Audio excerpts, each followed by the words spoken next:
Welcome to Blood in the Snow Radio, where we give you the latest news and interviews with the best in Canadian genre cinema. Here are your hosts, Robert Bellamy and Festival Director Kelly Michael Stewart. And Bits Radio is back on the air. I am Rob Bellamy, and Kelly got called away to do the roundtables. Usually he's my co-host, but not here right now. But we are here about the web series called Petit Demons. It says a survivor of prolonged abuse develops an addiction to I don't have my glasses, so I'm struggling. Addiction to... I can give you another one that is closer. Okay, let's do that. Maybe. Yeah. Oh, wait a minute. Actually, here's the light. The light's much better. Oh, there you go. Absorbing the violence of criminals, but a shadowy organization closes in. Sorry to be picky. I sing another one, and in one program appears and the other no, because that one is kind of very spoiler alert. Yeah. So this is the one. Yeah. Okay. In this action thriller, a woman who survived a long abduction hunts society's deadliest monsters while a secret organization closes in. Oh, I like that one better. A, it's bigger, but B, it's much more descriptive for what we're actually seeing. And now I'll get you to introduce yourselves and your role on the project. My name is Juan Francisco Calero. And I am Deanna Little. I'm the director and writer. She's the protagonist. I am the protagonist, Kat.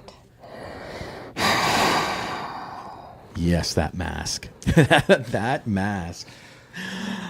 Well, I guess we'll start. Where did the idea for this come from? And to turn it into a web series?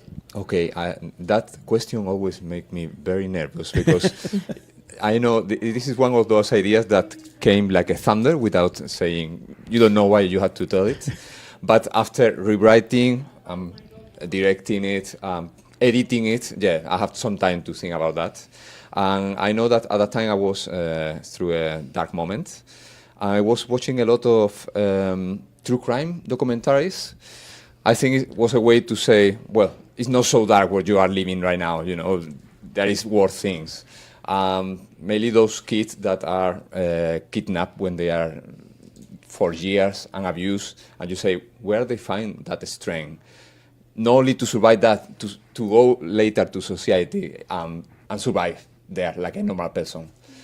And on the other hand, there were I was always super curious about evil and cruelty in human beings. How some people can be so cruel, and for the rest of us, even that 10% of cruelty is kind of, I cannot handle that.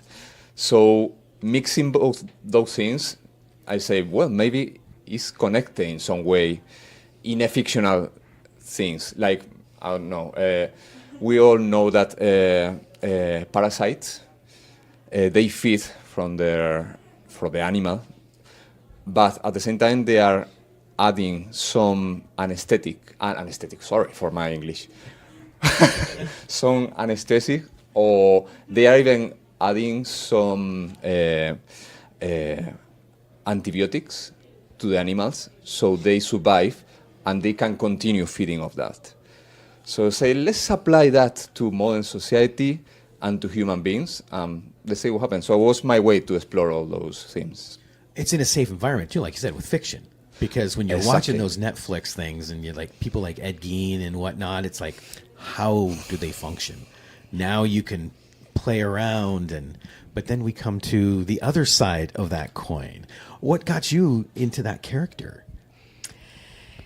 It's finding, for me as an actor, similarities kind of at the core of who the character is. And actually very similar to Juan, I also am very interested in learning about true crime. And I think I also had an additive of, I've done martial arts my whole life and the fighting aspect of all of that. And I also really think it's important to kind of have that side of what you could have done to one of those monsters. And I think Kat gets to show that in a safe fictional way. And I also absolutely love the sci-fi aspect of it. It's one of those things that you could almost dream of doing to somebody like that, in a safe way where nothing actually happens. It's all very safe, but a lot of that comes from trying to learn how to protect myself my whole life, and it was great being able to portray that in a character. It was amazing. A little bit of unleashing. Yeah. I hope everyone can look at that and just, like you can imagine it's you, you just get to look at her and be like, yeah. Oh yeah. Heck yeah. That is cool. And the costume is wicked. Oh gosh, the costume. I mean, our stylist, Maddie Styles is amazing. Maddie Styles is amazing. Oh yeah. She came in, I met her, I looked at that wardrobe, I said, oh, this is exactly what I imagined. She goes, I know. Like, I have to, the thing that stuck out to me the most was the leg armor, because it doesn't look like dirt bike pads or anything. It looks like it's specifically built for Cat. Right. Right. Where did that come from? Amazon. Probably, yeah. Maddie just knows how to find the right gear. She really does. Yeah, and she knows, it's kind of a superhero, no? She knows how important it is to have a recognizable profile. Doesn't matter if you see Kat in the profile, in the front or in the back, who she is. Yeah. And make that, and even practical, she can use all that in her action. Yeah, that was genius. Yeah. And I thought it was really cool, too, because there's that opening shot. After the opening, which I thought was amazing, all the mishmash of the angelic figures and the statues and all that, nicely edited. It had a feel of Oliver Stone-esque editing, which I love Oliver Stone for that.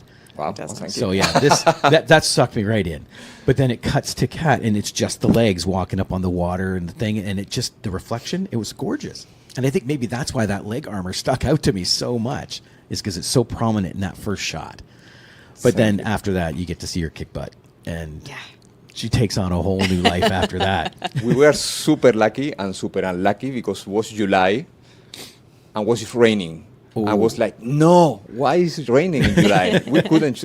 But after that, the floor was beautiful.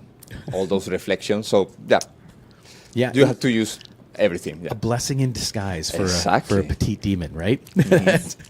Now, with it being a web series, what are you trying to portray over the series? Because I love the episode, and you get that corporate overlordish feel, at the end. But what is the story for the series? Well, it's in one side is going to be kind of monster of the week. So in every episode, she's going to confront a different monster of society, a different one. But at the same time, is this organization that kind of hunt people like her is closing by in every episode. You don't know why. It's something that we are not going to reveal here, of course. Yep. But and there is a connection also in the voiceover. It's not just a free voiceover that we are adding. She's recording that voiceover. Why she's recording that voiceover? You have to continue watching. Excellent. Oh, yeah, I definitely will be. That's a neat aspect. Because, it did strike me as like an Incredible Hulk TV show type thing, where he's trying to do good while, here comes the army. The wilderness behind. Yes. Will there be addition to other characters? Obviously, something's going to happen with the corporation. But will there be other allies and such? We are going to meet two other characters that are like her. She already met one during the casting session. One is going to be younger, the other one is going to be more the mentor. So they are going to appear in a few episodes almost at the end. It's going to be 5 episodes, so around 4 and 5 we are going to see that. Excellent. And these are roughly around the 5-minute mark? Or 5-minute mark. My idea was like to follow the format of a single comic book issue. You can kind of read that comic in 5 minutes. So it's kind of that spirit. That's a great idea, because this does have a very comic book feel, too. Totally, yeah. Yes, especially with the little demon breath. I don't know what you would call that. I loved that. I like that. yeah. We Yeah. never figured out how to call it. Yeah, demon breath. Demon breath. Yeah. But from now on, it's demon breath. Yeah. Because when it first zooms in, it's like, what is that? And then it gets in, it's like the little bats and stuff. And it's like, oh, that is so wicked. So, yeah, I am so excited for this, guys. Congratulations thank on the you very show. much. Thank you. And, I can't wait to see the rest of the series. Where do people find the series? Well, the first episode has been released here, but is going to be at some point. We are going to do a crowdfunding campaign probably in January, so stay tuned. There is going to be an interesting video that we are going to show a little bit of behind the scenes. Hopefully, we are going to be able to do. We have finalized so far 20% of the second episode, but we need some funding to continue with the other 3. Pesky funding. Exactly. Yes, right? So from January, we will announce a crowdfunding campaign, and yeah, let's move from there. Definitely keep us in the loop. Awesome. Thank you. But again, We will. yeah, congratulations and thanks so much for being here. Yeah, thanks Thank for you. having us. Yeah.